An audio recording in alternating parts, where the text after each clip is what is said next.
Hey, brother. Okay, I got your video here. Break these things down. Man, seems like your schedule's always messing around between flipping back and forth between sleep schedules and where you got to go and all kinds of stuff. You guys are tough.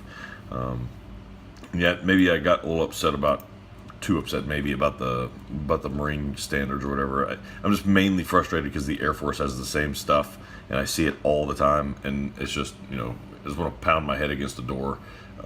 Because they just don't, what they want is big strong guys. They just don't know they want big strong guys. So anyway,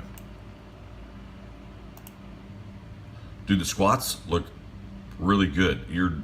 As you said, fighting your knees out is going to be your battle. Mine is keeping my knees back. But as long as you keep your knees out, your bar speed's super fast. Your back here is super tight. You're plenty of depth. These are really, really good squats. 3 and 5, your knees kind of fall to the inside a little bit, but 1, 2, and 4 are pretty daggum good, man. It's a good job, and it's getting so heavy now.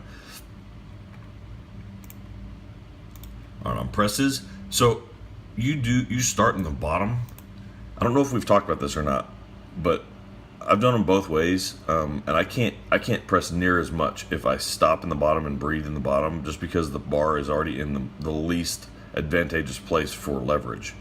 So if you were to put it at the top, let air out, take air in, get tight, go down, bounce out of the bottom, and go back up, you'll probably be able to go higher on the weight. But if you're not comfortable with that, then don't do it. Keep doing what you're doing.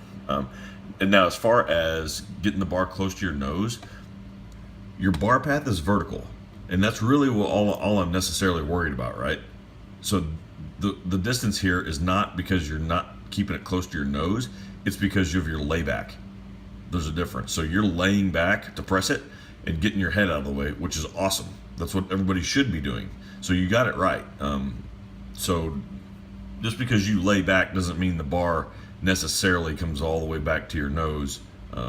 If you've got this huge layback going on. So those presses are actually really good. And then your deadlifts, like always, you're a machine. And as far as deadlifting on was it Thursdays and Saturdays? Yes, the answer is yes. The reason these probably felt heavy is because you haven't rested enough since the last session. These are really good. Get super tight. Back stays engaged in extension. Bar speed's good. You're almost doing sets of 5, coming up on 500, man. This is nuts. So you're at the point now where you can't just continue adding weight to the bar and recover in 48 to 72 hours. So you're kind of like in between. You're an intermediate lifter now. So yeah, if you end up deadlifting like on a Wednesday, Friday, or even a Wednesday, Saturday, or something like that, that's not a whole lot of time for you to recover. So it's really important that you do get a good 4 days or so between deadlift sessions, and that's basically, depending on your schedule, you may or may not be able to do it.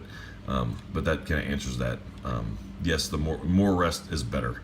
So we'll keep programming it up. I think we got you on Mondays and Fridays for deadlifts, and just do the best you can with the schedule. All right, brother. See ya.